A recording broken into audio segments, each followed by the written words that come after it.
progress to date is notable, and we can feel it, but not yet where we want it to be. Era of systemic greed in national grid over. President Tinubu meets Siemens I would like Energy. to urge all young Nigerians to be mindful of those who seek to use you as tools of division and disunity. Information Minister chronicles President Tinubu's 2-year diary in Northwest. And the expected outcomes are a comprehensive evidence-based report detailing how the grants were received, how they were utilized, and what impacts were achieved. Infectious diseases. Why is more help leading to more burden? House seeks explanation from Health Chief. You're watching the Network News on NTA. I'm Najaa Tutujani. Tonight, Hingino John Adams joins us from Lagos. And on our usual business and sports segments, Musa Abubakar and Ayo Makinde with highlights right here in our Abuja studios. Musa? Federal government launched 2 new investment funds for startups. Thank you, Musa. Ayo? Super Eagles have light training session in Rabat ahead of FIFA World Cup playoffs. Details later on. And do remember that this broadcast is being streamed live on our website, nta.ng/live. You can also follow us across social media. Our handles are displayed on the screen. And now the news in detail, beginning with powering up Nigeria. President Bola Tinubu is expecting accelerated progress with the Presidential Power Initiative, also known as the Siemens Project, as it prepares for the next phase of implementation, promising a delegation from Siemens Energy, which visited him at the State House, additional funding to fast-track actualization of the project. State House correspondent Musbao Danwahab reports. The Presidential Power Initiative was born out of a strategic partnership between Nigeria and Germany in 2018. It is aimed at sustainability and stability in the Nigerian power sector. Since President Tinubu injected more energy into the initiative with the signing of accelerated agreements in December 2023, the minister in charge is here reporting progress. Under the pilot phase, which is the phase 0, we have achieved significant infrastructure upgrades and capacity enhancements that are already impacting grid stability and reliability across the country. Siemens Energy has successfully delivered and commissioned 10 units of 132/33 kV mobile substations, 3 units of 75 by 100 MVA transformers, and 7 units of 60 by 66 MVA transformers across key load centers nationwide. And this has added an unprecedented 984 megawatts of transmission capacity to the grid. The project is now set for the execution of a second batch of phase 1. Our key request for today is to get support on the commencement of the phase 1 batch 2. We have submitted proposals, and we look for a budget of 970 million that should be included in the borrowing of the country to build additional substations and to upgrade the systems as we have proposed to the minister and to FGN Power. The progress to date is notable, and we can feel it, but not yet where we want it to be. And now, President Tinubu expresses his administration's readiness to speed up implementation. He says, with the centrality of sustainable power to development of other sectors, no industrial or economic development could be recorded without constant power. We are going to resource and, find a way to fund the additional 10 mobile substations as long as we follow this up. It's a thing that we must, all achieve for this continent to see the glory of economic recovery and banish poverty. The Presidential Power Initiative was conceived as part of a strategic partnership between Nigeria and Germany in 2018 under the immediate past President, late Muhammadu Buhari. From the State House, Musbal and Wahab, NTA News. The federal government is to strengthen regional development efforts in the country. President Bola Tinubu made the commitment at a meeting with ministers of regional development and the leadership of all regional development commissions. State House correspondent Musbal Wahab reports that the president also met with his aides on community engagement. Minister of Regional Development Abubakar Momo leads chairmen and managing directors of the Regional Development Commissions to brief President Bola Tinubu on their progress and challenges. This is the first interface between the President and the heads of the commissions since their inauguration. The meeting was behind closed doors. Briefing State House correspondent afterwards, the Minister of Regional Development, Abubakar Momo, believes the meeting will pave the way forward for development across the country. We get a better result because we want to start running. The Regional Development Commissions are very, very crucial to the development and progress of this very country. These 7 development commissions Mr. President has put in place, as far as we're concerned on this side, represent the surest bullets we intend to use by this administration to shoot down all development challenges facing us as a nation.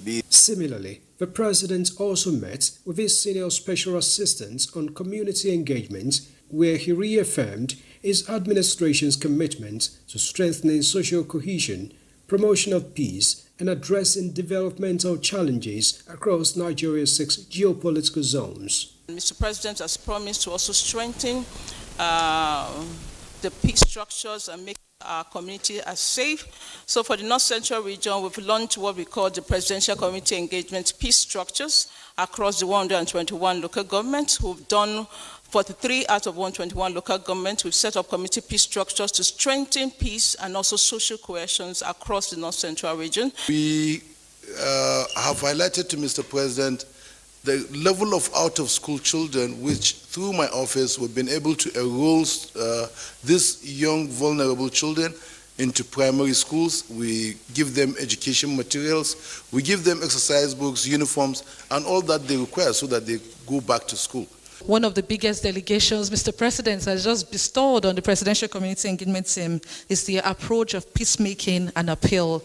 So we will be coming down to your regions to appeal to the major stakeholders of the community and let them know that we will do everything to safeguard our country. We all have nowhere to go. The Southeast was tired of the sit at home every Monday. We can't, as a region, be sitting at home every Monday and allowing others to decide our fate. The Presidential Community Engagement Team, representing the 6 geopolitical zones, was established to bring the government closer to the people and ensure that citizens are informed of federal government policies and programs under the Renewed Hope agenda. From the State House, Musbal and Wahab, NTA News. Meanwhile, the federal government is urging Nigerians to remain calm in the face of allegations against the country by the United States of America. The Minister of Information and National Orientation, Mohammed Idris, who is in Jigawa State for the Northwest 2025 Youth Parley and presentation of achievements of President Tinubu after 2 years in office, made the call during a courtesy visit to the Governor of Jigawa, Umar Namadi. Ayodeji Makinde reports. In an expression of love and support for the Renewed Hope agenda of President Bola Tinubu, including Nigerian Education Loans Fund, technical vocation and education training, 3 million tech talents, among others, federal cabinet members reassure on more youth-friendly policies set for implementation in due course. Thank you for giving us commitment translating to our determinations of giving us the opportunity to change the narrative for the first time in the history of this country. You are the strength of our present and the architects of our futures. Let us continue to nurture hope, unity, and excellence in the service of our great nation.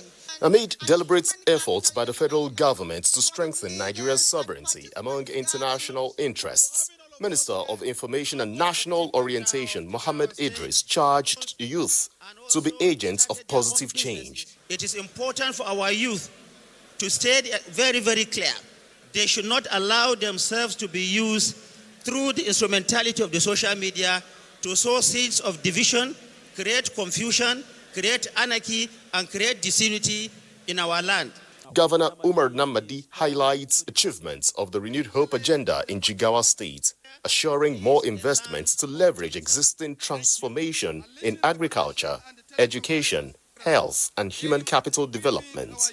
Together, let us reaffirm our resolve to build a prosperous, inclusive, and resilient society throughout Nigeria, where every young person is empowered to reach his or her full potentials. This assembly of progressives is a precursor to the National Youth Conference in 2026, as Nigeria activates more youth-centric policies to drive national development. In a bold step towards achieving self-reliance in the production of military hardware, the Ministries of Defense and Steel Development have signed an agreement which will enable the Defense Industries Corporation of Nigeria, DICON, to establish a military-industrial complex at the Ajaokuta Steel Complex.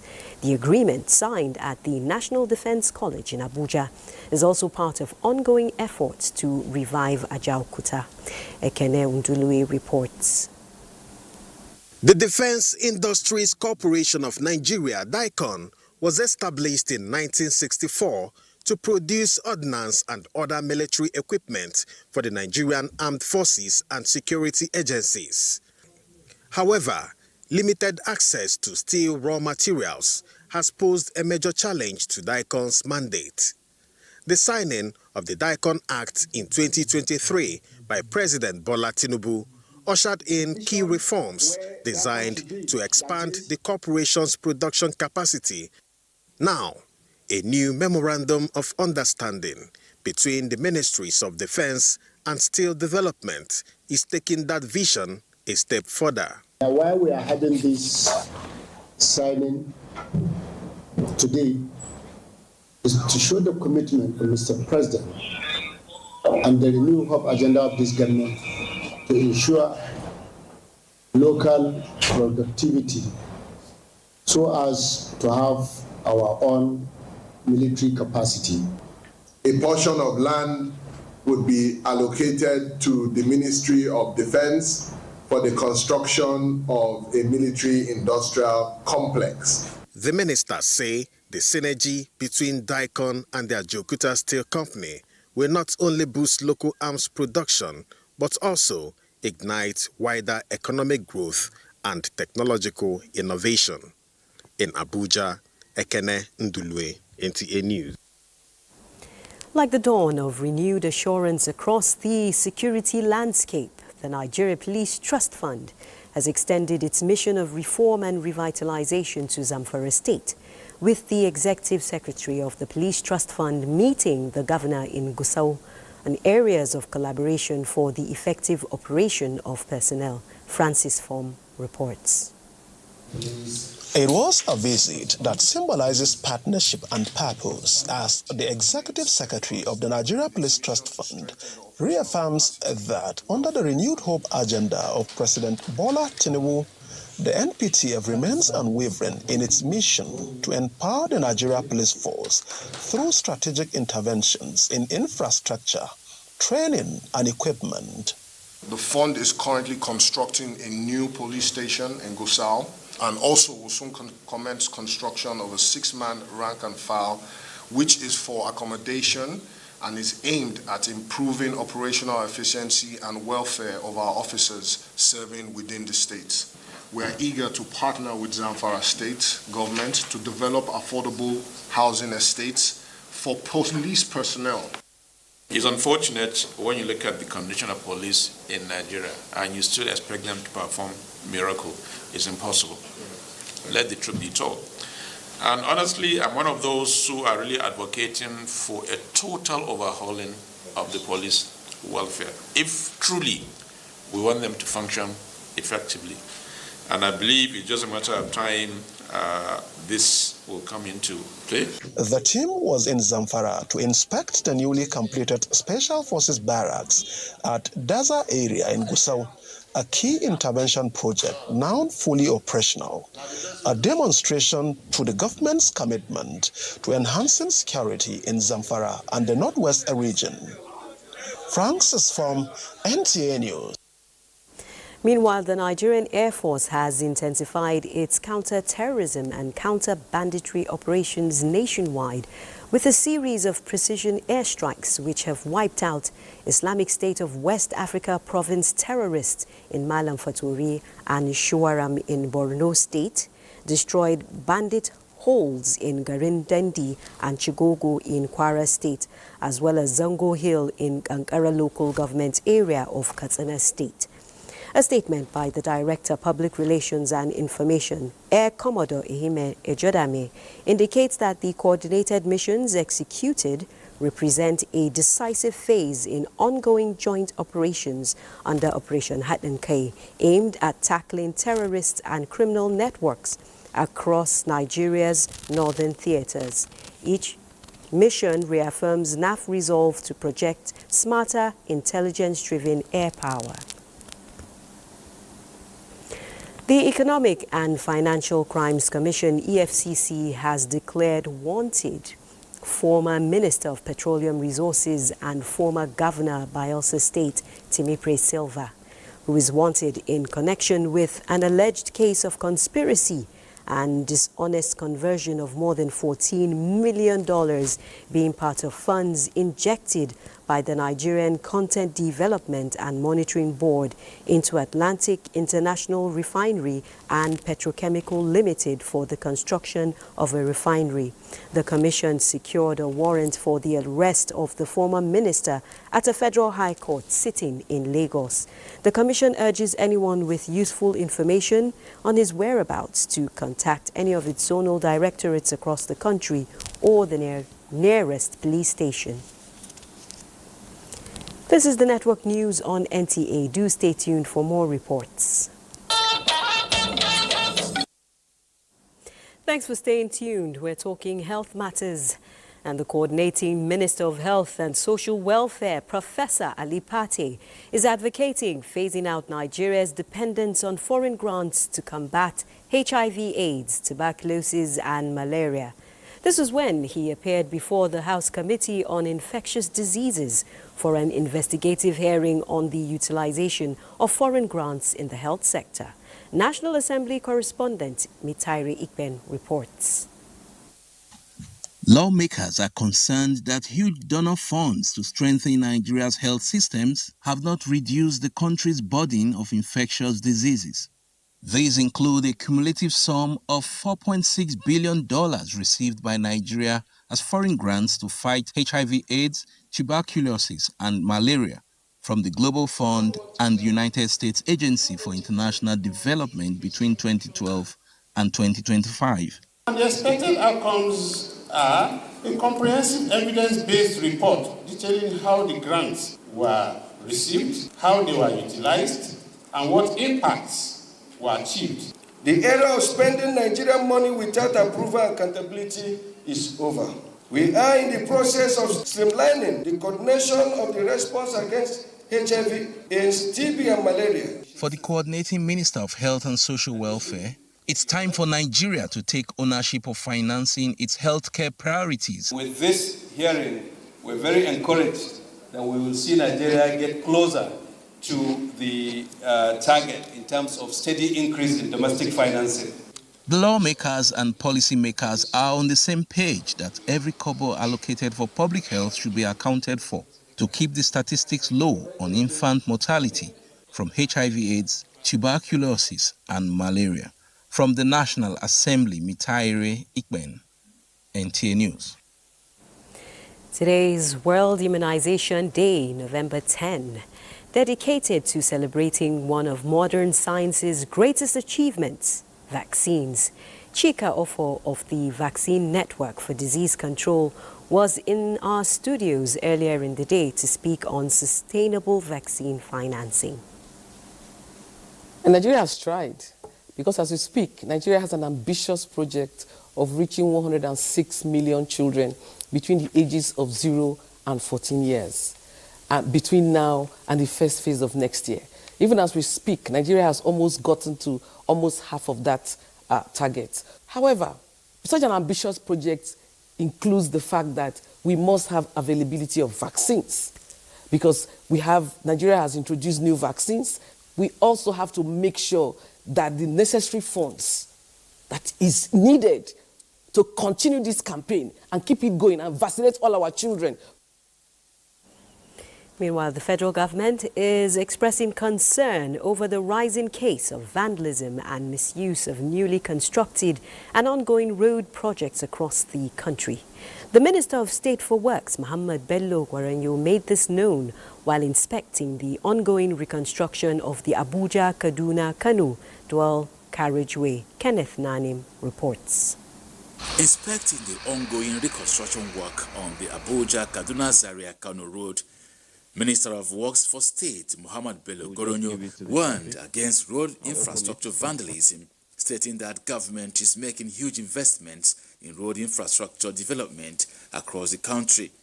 Reaffirming government's resolve towards completing the road project within record time, Gwaranyo describes the project as the flagship of President Tinubu's renewed hope agenda. I want to appeal to the community and commuters that are flying this road to continue to be patient with us. In a couple of days, all this traffic, all this trouble that they are going through will become a thing of the past. We are working intensely 7 days a week to achieve this goal. It is close that the Section 1, which is the Abuja-Kaduna axis of the project, spanning 144 kilometers, is progressing steadily across several active sections from Tuganmaji and Jere to Katari Kakao area. And then we have completed the 15 kilometers of the Banda course with wearing course. We have completed the airport road in Kano. At the additional location of the Kano end of the alignment, the minister reiterated that the Abuja-Kano Expressway remains one of the most strategic road corridors in the nation. The minister was also at the end of Section 2 of the Kaduna-Zaria axis, which has been completed and handed over by the previous contractor. He also inspected ongoing construction work in different areas in Katsina State, where he expressed satisfaction with the progress of work. Kenneth Nanim, NTA News. Talking skills next, and the federal government has commenced the training of youths across 1,500 centers nationwide to equip them with skills for creativity, innovation and self-development. The initiative is part of efforts to integrate vocational and technical education into the formal learning process at all levels. Yohannes Hassan Barrow reports that the Minister of State for Education, Professor Suwaiba Said, inspected some of the training centers in Kano. This is one of the technical and vocational education training center at Bayero University, Kano, where dozens of young people are busy learning different trades from ICT to fashion design and garment making and cosmetology.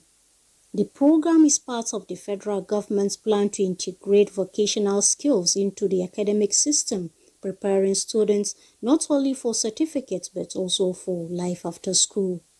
And the way the teachers, the place, the machine is very, very good. During her visit, the Minister of State for Education, Professor Suwaiba Said, commended the level of commitment among trainees and instructors. So it's an opportunity for every youth, regardless of your educational background, regardless of your stature, you have an opportunity to come and learn a skill. And as I mentioned earlier, it's not just about learning the skill, but at the end of the program, a starter pack will be given to you also. TVET program, ladies and gentlemen, seeks to equip young Nigerians with the practical skills and entrepreneurial competencies. With 1,500 centers already established nationwide, the federal government says it is committed to nurturing a new generation of skilled, creative, and self-reliant citizens.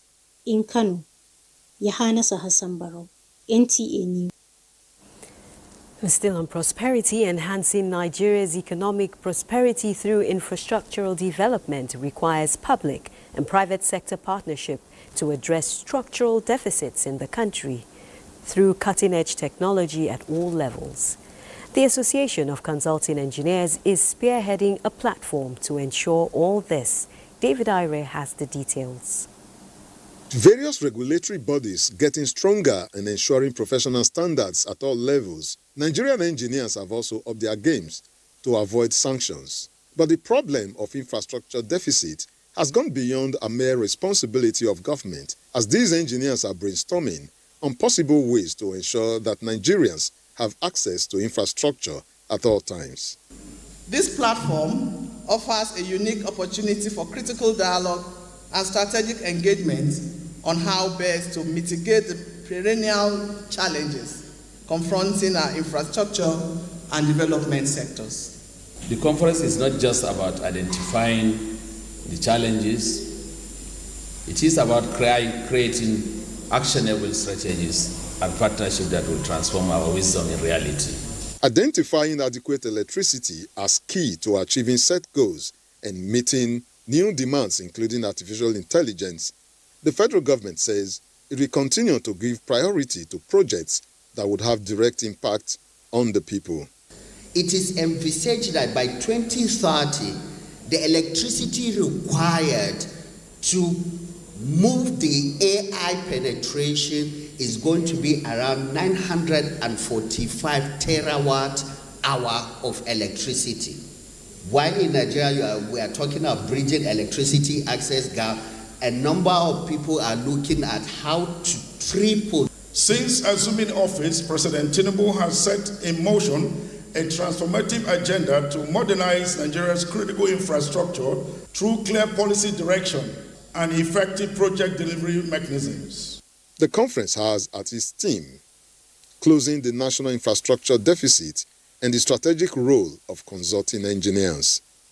In Abuja, David Ire, NTA News. Thank you, David. It's now time to join Hingino, who is standing by in our Lagos Network studio. Hingino.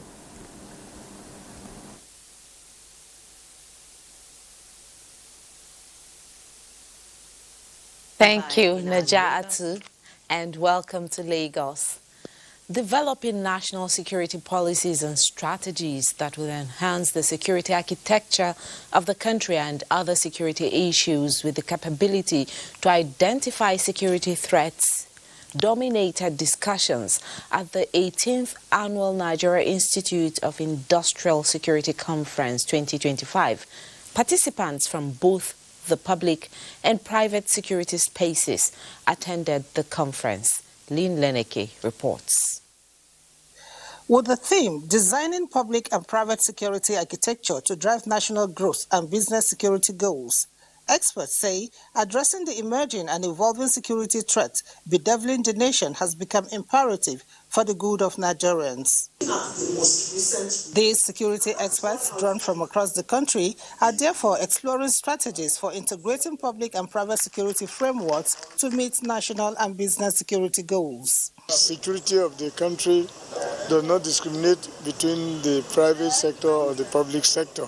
Once there's insecurity, it affects all and sundry. So that is why tackling insecurity needs to be done together. To build a system of trust, especially in the hiring process, across private, public sectors. We need to hire people who have the competencies to manage our security issues. The take-home from these events, participants say, is adopting continuous monitoring and evaluation that aligns with technologically driven dynamics of security. All seem to be blaming the government, without also looking inwards to ask ourselves, what are we doing to also give them some level of support? We don't have any other country but Nigeria. But if we all work together, I think we'll make a better place of what we call our country. Conference has been a very wonderful one to us.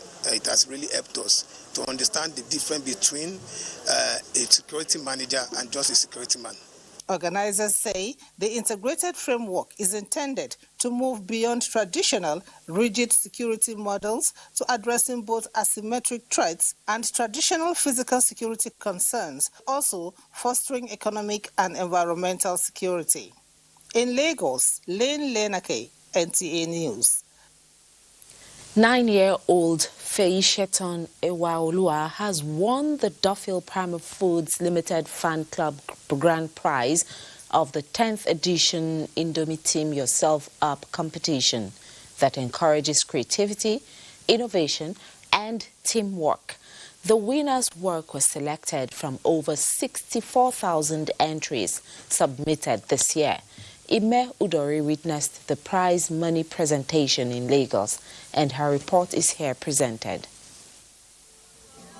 Team Yourself Up competition is promoted by Indomie Fan Club, where children and parents team up to create acts from recycled Indomie waste, such as cartons and wrappers. The annual event also encourages innovation, family bonding, and communication skills that aims to make children creative thinkers. This year's theme, Create the Future, focuses on inspiring children to imagine a better tomorrow using their problem-solving skills. And it's unimaginable what we're seeing here actually today. You probably require professionals to do this, but we are seeing that the children are proving or they are pushing themselves beyond limits. It is not just about the beauty of the creativity. It's about efforts, talent put in place to bring out this. So it's a good thing for us. Judges speak on the criteria for selecting the winners. How they corresponded to the team. You look at the presentation. If you use only one material, then you are monolithic. And in this era of technology, AI, and all the development happening around us, you can actually be in a position to create the future that you want to see. 5-year-old Siri Olivia won the best in Lagos with 35,000 naira prize money, and this forward-thinking outpiece clinched the grand prize money of 500,000 naira, including other consolation prizes. Winners also emerged from the Southwest, Southeast, and the FCT. The name of what I did is Indobot. It makes works easier and faster, and it makes assisting me to cook delicious Indomie. I say thank you for giving me this type of opportunity to do what I know. The Indomie Fan Club Team Yourself Up competition continues to impart young learners by teaching unity, creativity, and confidence, values that shape the leaders of tomorrow. Lagos, more reports after the break. Thanks for staying tuned. Let's now talk business. The federal government of Nigeria is set to boost support for startups in the technology and creative sectors with the launch of 2 additional investment funds under its IDICE program in 2026. The initiative comes after the first round close of $64 million venture fund anchored by Ventures Platform, which aims for a final close of $75 million. Institutional investors, including the International Finance Corporation, Standard Bank of South Africa, and British International Investment, are participating in the fund. Vice President Kashim Shettima, chair of the IDICE Steering Committee, described the launch as an exciting milestone that will harness the potential of Nigerian youth under President Bola Ahmed Tinubu's renewed hope agenda. Dr. Olasupo Olusi, Managing Director of Bank of Industry, said the investment will help scale technology, enable enterprises, create jobs, and strengthen the nation's innovation ecosystem. And to capital market, the Nigerian exchange NGX closed Monday's trading session in negative territory as market activity slowed down across key metrics. Investors traded 364.34 million shares valued at 11.35 billion naira in 32,538 deals. Compared to the previous session on Friday, November 7th, trading volume fell by 31%, while turnover dropped by 26%, even though the number number of deals rose by 32%, indicating selective investor interest. At the close of the day, the market capitalization stood at 94.5 trillion naira, reflecting bearish sentiment and a weaker start to the trading week. Well, that's your business. The news continues with Najatu. Thank you very much, Musa. President Bola Ahmed Tinubu congratulates former governor of Kano State, Senator Ibrahim Shekarau, on his 70th birthday. President Tinubu hails Shekarau's consummate public service career, rising from classroom teacher to the position of permanent secretary in Kano State Civil Service before venturing into politics. President Tinubu commends Senator Shekarau for his years of service to the country as an educator, administrator, and politician. Do stay tuned for more news after this break. Women leaders on the platform of the governing All Progressives Congress, APC, have reaffirmed support for President Bola Ahmed Tinubu for the progress of the country. The women stormed the National Secretariat of the party in solidarity of the renewed hope agenda and gender-friendly policies of government, celebrating the purposeful leadership of the national women leader in the past 2 years. If someone is doing something that is good, you don't want to stop there. No. You want this one person to do what? To continue. That is why the mandate 2027 is absolutely important. We must make sure that we are seated. We must make sure that we do everything possible to bring the mandate of His Excellency, President Bola Ahmed Tinubu, continuity. There is no vacancy in the villa. If people don't announce what you have seen, who we know, people could be there to say, oh, 2 years, this, that. From today, please be the mouthpiece of our mother. At this point, I say thank you very much, and thank you all Alliance for making it happen. Commending President Tinubu's achievements in various sectors, the women also appealed to the National Assembly to give full backing to the passage of the Women Reserved Seat Bill for Inclusive Governance, which the President stands for. It's time now for sports with Ayo Makinde live. Thanks so much, Naja Atu. We'll begin with the Super Eagles. Of course, they had their first training session in Rabat, Morocco, moments ago, ahead of their CAF 2026 FIFA World Cup playoffs match against Panthers of Gabon on Thursday. Ademola Lookman and Shemi Ajayi are the newest members to join the team, as the complete squad is expected to have full training session on Tuesday. The winner of the semi-final match at Prince Moulay El Hassan Sports Complex in Rabat will advance to the final stage of the playoff series for a spot in the 2026 FIFA World Cup in the United States, Canada, and Mexico. Still on football, the Confederation of African Football, CAF, has unveiled the official match ball for the 2025 Africa Cup of Nations, named Itri, which draws inspiration from Morocco's traditional Zalige art form. The name also honors the star on the Moroccan flag. The Itri ball will be used for the first time in the opening match of AFCON 2025 when hosts Morocco faces Comoros. Away from football, Team Nigeria's Ruth Imole Ayodele showcased remarkable determination and pride by winning a bronze medal in the 63 women's kilogram category snatch, clean and jerk performance at the ongoing Solidarity Games in Riyadh, Saudi Arabia, marking another notable achievement for Nigerian weightlifting on the international stage. Team Nigeria has so far won 11 medals, 5 gold, 3 silver and 3 bronze, but slipped to the 4th position moments ago behind Turkey, Uzbekistan and Egypt on the medal table in Saudi Arabia. That's your sports. It's back to Naja Atu. Thank you, Ayo. President Bola Tinubu condoles with the Minister of Environment, Balarabe Abbas Lawal, on the passing of his mother, Hajia Nayabatu Lawal. The President describes Hajia Nayabatu as a devout, kind-hearted and selfless woman who dedicated her life to serving God, the well-being of her family and the upliftment of her community. The President urges the Minister and his family to find comfort in the enduring legacy of faith, love and service which Hajia Dayabatu left behind. President Bola Tinubu also condoles with his former colleague, former Bauchi State Governor Ahmad Adamu Muazu, on the passing of his mother, Hajia Halima Suleiman Dabo. The president notes that the deceased spent her life performing motherly duties, not only for her own children, but for many others near and far. Similarly, President Bola Tinubu expresses grief over the passing of Justice Mukhtar Muhammad Dodo, retired.